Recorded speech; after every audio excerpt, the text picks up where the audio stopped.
Alhamdulillah kita masih dikaruniai nikmat oleh Tuhan Yang Maha Esa untuk senantiasa berjumpa meskipun belum bisa bertatap muka secara langsung. Dan semoga di tengah pandemi corona yang sedang bangsa kita rasakan, yang sedang sama-sama kita alami, kita senantiasa diberikan kesehatan oleh Tuhan Subhanahu wa Ta'ala, baik itu dalam kesehatan yang jasmani ataupun kesehatan yang rohani. Dan semoga di tengah pandemi corona ini kita diberikan kemudahan, kelancaran, serta kemaksimalan dalam menjalankan perkuliahan online. Dan sama-sama kita berdoa agar pandemi corona ini bisa cepat selesai dan kita bisa mengambil hikmah ataupun positif dari penyakit yang Tuhan kasih terhadap kita. Baik, saya Wahisda Prayoga dengan NIM 240 ingin menjelaskan tentang materi filsafat, yaitu manusia dan Al-Quran sebagai tugas yang diberikan dosen filsafat dan manusia Bapak Hamzah. Semoga video ini dapat bermanfaat bagi diri saya sendiri maupun bagi teman-teman semua. Yang pertama, saya akan menjelaskan tentang aspek-aspek positif dan negatif dari manusia. Yang pertama, saya akan menjelaskan tentang poin yang positif. Poin yang pertama, di antara seluruh makhluk, manusia mempunyai kemampuan yang paling tinggi untuk memperoleh pengetahuan atau ilmu. Mengapa manusia dikatakan memiliki kemampuan yang paling tinggi untuk memperoleh pengetahuan dan ilmu? Karena Allah Subhanahu wa Ta'ala menganugerahi kita pikiran dan menganugerahi kita nafsu. Tinggal bagaimana, sejauh mana kita sebagai manusia untuk memanfaatkan pikiran itu, untuk mengembangkan potensi yang sudah Tuhan anugerahi untuk kebaikan kita ataupun untuk kebaikan kita maupun untuk kebaikan sesama. Karena surat ataupun wahyu pertama yang Tuhan turunkan kepada Nabi Muhammad itu bukan perintah untuk sholat, bukan perintah untuk bersedekah, bukan perintah untuk beribadah, melainkan perintah untuk membaca, dalam artian untuk belajar. Kenapa kita harus belajar? Karena seperti yang sudah dijelaskan dalam poin pertama ini, manusia itu memiliki kemampuan yang paling tinggi untuk memperoleh pengetahuan.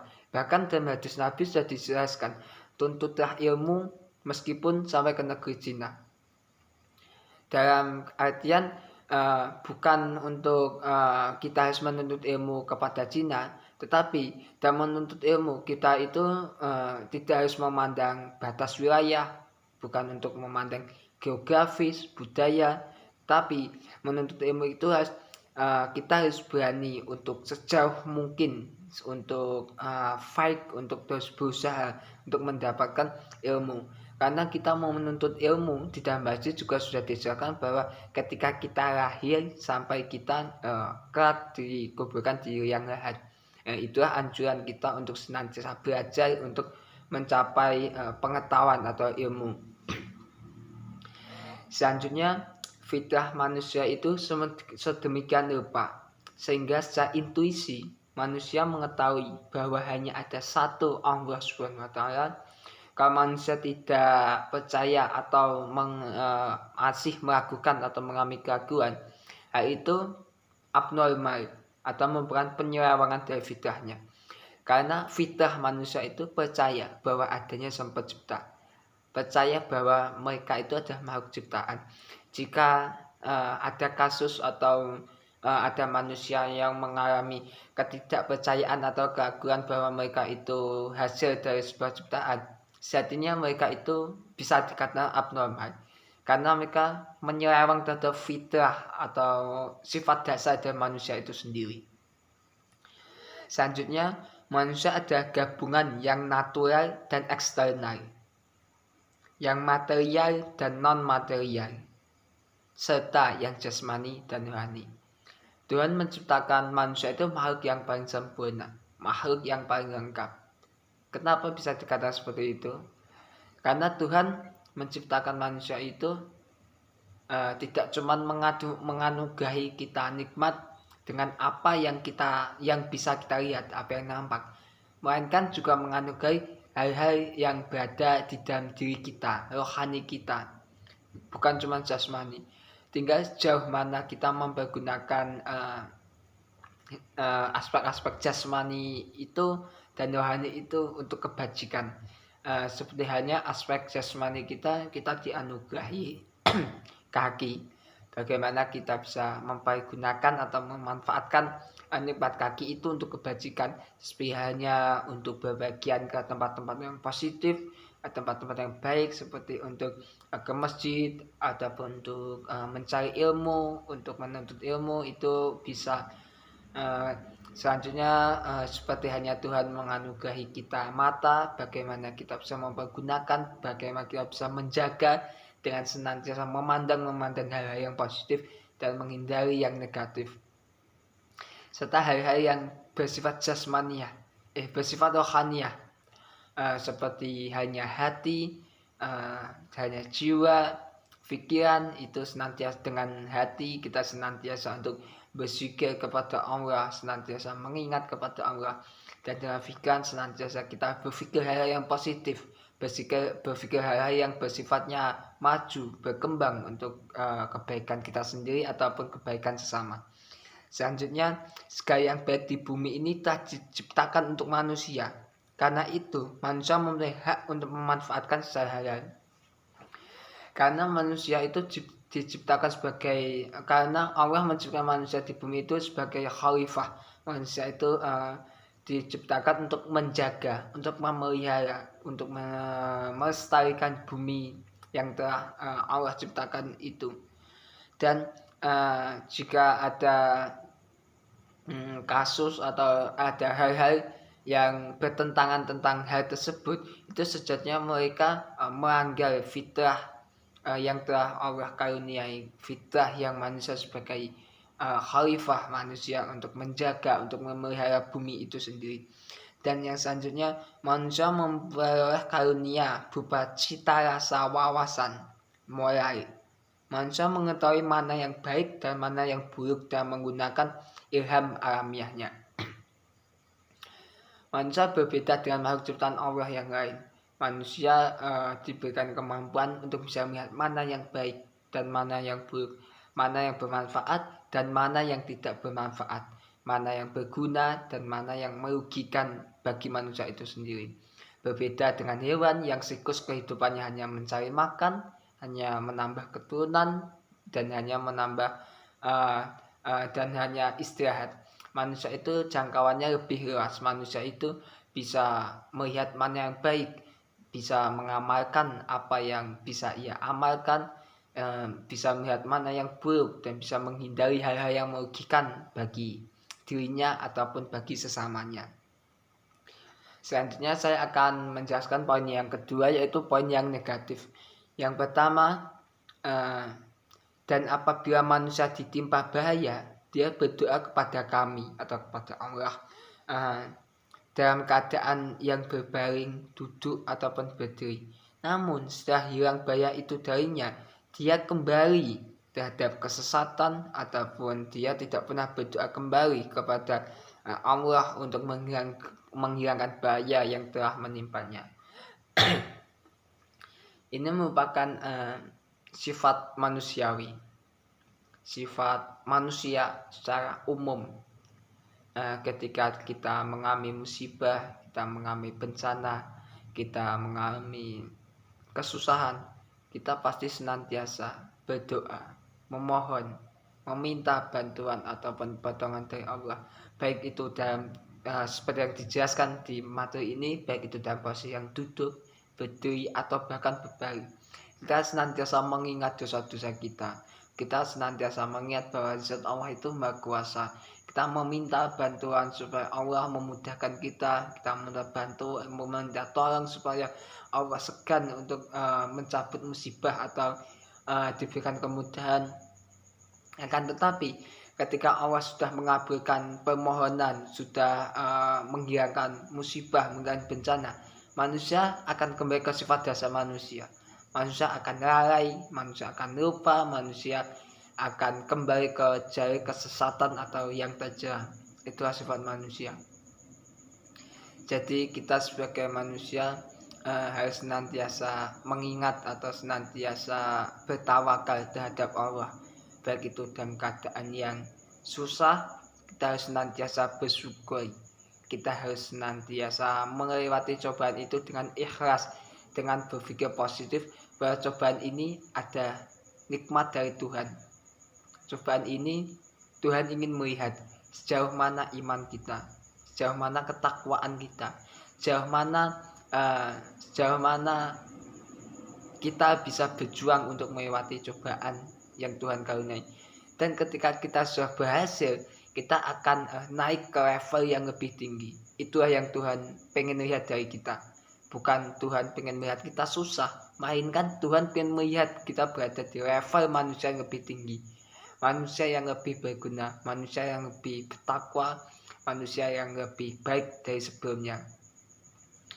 Dan ketika kita dalam posisi yang di atas, dalam posisi yang bahagia, dalam posisi yang senang, kita tidak boleh terlena, kita tidak boleh puas, kita tidak boleh berbangga diri. Karena sejatinya semua hal yang Tuhan karuniai, Tuhan yang Tuhan kasih kepada kita, itu hanya sekedar titipan. Sejauh mana Tuhan ingin melihat, sejauh mana kita bisa memanfaatkan apa yang Tuhan beri. Kita bisa menjaga apa yang Tuhan karuniai. Apakah dengan harta yang kita punya kita berfoya-foya, kita melakukan hal-hal yang maksiat seperti berjudi, minum-minuman keras, atau kita senantiasa bersedekah, kita tetap hemat, menjaga harta kita dengan baik.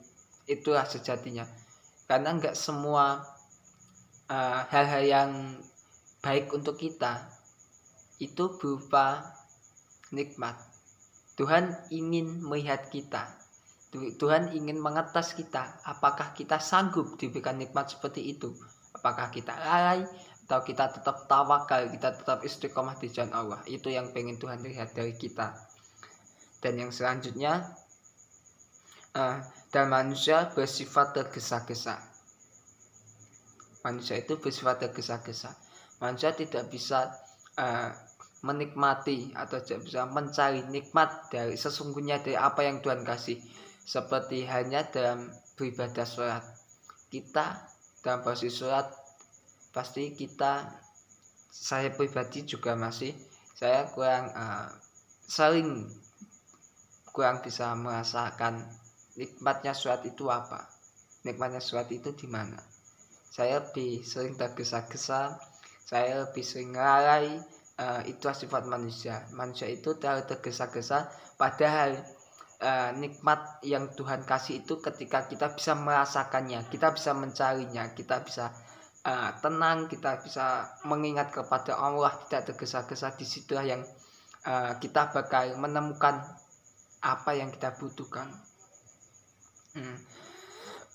Selanjutnya saya akan menjelaskan manusia pada dasarnya baik ataupun buruk. Dari semua kenyataan, Al-Quran memuji dan mencela manusia. Memuji dan mencela manusia. Karena manusia adalah makhluk yang berkarakter ganda atau berkarakter dua, baik dan buruk. Di mana karakter yang satu terpuji, sementara karakter yang satu adalah tercela. Karena tidak ada manusia yang sempurna selain Nabi Muhammad SAW. Tidak ada manusia yang diciptakan oleh Tuhan dalam keadaan sempurna, tidak memiliki kekurangan, tidak memiliki sisi buruk, tidak memiliki hal-hal yang negatif. Setiap manusia memiliki sisi buruk dan sisi yang baik. Jadi ketika kita melihat sesama kita atau melihat sesama manusia itu mereka itu berbuat buruk, kita tidak boleh mengejudge atau menyatakan bahwa dia adalah manusia yang buruk. Tidak. Karena seburuk manusia pasti mereka memiliki sisi baik. Baik itu sekecil apapun pasti memiliki. Kita tidak boleh kita harus senantiasa mensupport, kita harus senantiasa mengingatkan, kita harus senantiasa menasihati. Karena tidak ada manusia yang diciptakan dalam keadaan yang buruk. Tidak ada. Setiap manusia memiliki sisi buruk. Begitupun sebaliknya, sebaik-baik manusia, sesoleh, setawakal atau seistiqomah apapun, mereka pasti mengalami masa-masa terlena, mengalami masa-masa di bawah, mengalami masa-masa diuji. Karena mereka juga memiliki sisi buruk, mereka hanya manusia biasa, manusia yang memiliki sisi baik dan memiliki sisi yang buruk. Selanjutnya saya akan menjelaskan poin yang ketiga, yaitu peran efektif manusia dalam membangun masa depannya. Yang pertama, dalam diri manusia terdapat semua daya dan kemampuan alamiah dan sadari. Manusia mempunyai akal dan kehendak, sehingga nasib manusia sangat banyak ditentukan oleh dirinya sendiri. Jadi, kalau kita mau mencapai di titik mana, kalau kita mau menjadi apa, apa yang kita inginkan, apakah terwujud ataupun gagal, itu tergantung pada diri kita sendiri, tergantung usaha apa yang kita lakukan di masa sekarang, tergantung sedalam apa kita berdoa, kita memohon, kita meminta kepada Tuhan. Apakah dia memanfaatkan waktu, kita lebih sering terlena, kita lebih sering terfokus pada kehidupan dunia, kita lebih sering menikmati kenikmatan sehingga kita lupa akan perjuangan. Itulah hal-hal yang bisa membuat masa depan manusia itu menjadi buruk. Jadi kita harus bisa senantiasa memanfaatkan waktu, harus senantiasa bersyukur terhadap nikmat yang Tuhan kita kasih, harus senantiasa mengingat, harus menambah usaha, harus mempertekun untuk doa atau mempertekun ibadah kita untuk menjadi apa kita kelak, supaya impian kita, supaya harapan kita, supaya dream kita itu bisa tercapai. Dan yang kedua, akan tetapi peran manusia lebih aktif, lebih ekstensif, dan lebih luas dalam menentukan masa depannya. Melalui kehendak dan daya pikirnya, manusia memiliki masa depan sebagaimana yang dikehendakinya. Peran manusia jauh lebih luas daripada peran binatang. Peran manusia jauh lebih luas dibanding peran binatang. Peran manusia lebih aktif, lebih ekstensif, lebih eksploitatif, tergantung sejauh mana kita mau menggali potensi dalam diri kita sendiri, bagaimana sejauh mana kita mau memanfaatkan apa yang ada, apa yang kita punya, sejauh mana kita mau memperbaiki apa kekurangan yang ada di dalam diri kita itu. Karena manusia berbeda dengan Tuhan, siklus kehidupan manusia beda. Manusia memiliki tanggung jawab yang harus mereka laksanakan. Manusia memiliki harapan yang harus mereka wujudkan, dan manusia memiliki kehidupan yang mendatang setelah mereka mengalami kematian. Berbeda dengan siklus kehidupan hewan yang hanya mencari makan, yang hanya menambah keturunan, yang hanya beristirahat ketika mereka merasa cukup, ketika mereka lelah. Itulah siklus kehidupan manusia yang berbeda dengan hewan. Dan selanjutnya, poin yang keempat, manusia dan takdir. Secara umum, diyakini bahwa takdir Tuhan bukan faktor utama yang menjadi manusia terbatas ruang geraknya. Secara umum, takdir Tuhanlah yang menentukan atau yang membatasi pergerakan atau ruang gerak manusia. Karena ketetapan ataupun hal-hal yang sudah ditentukan oleh Tuhan lah yang membatasi pergerakan kita, yang membatasi keinginan kita.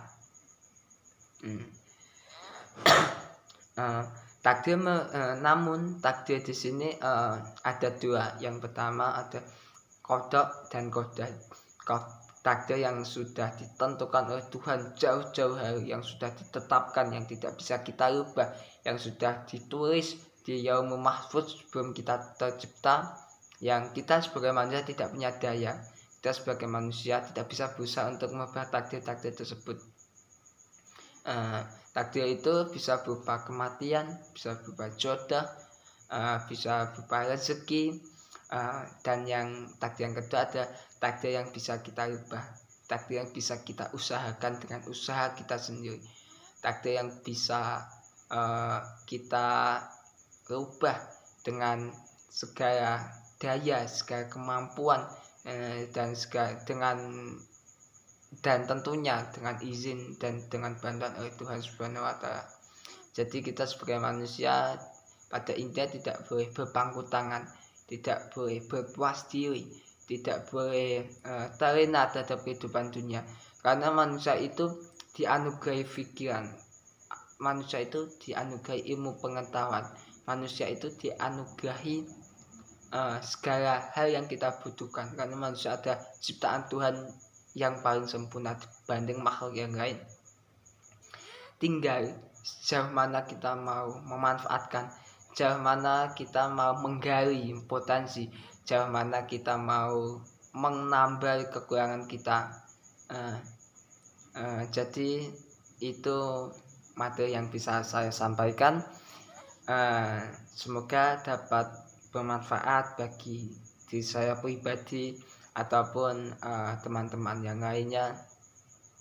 Dan apabila ada yang kurang jelas atau yang masih mengganjal, silakan ditanyakan ke saya, silakan monggo. Dan apabila ada kata-kata yang salah dan ada kata-kata yang tidak sesuai dengan pendapat atau dengan hati teman-teman, saya pribadi mohon maaf yang sebesar-besarnya. Sekian, terima kasih. Wassalamualaikum warahmatullahi wabarakatuh.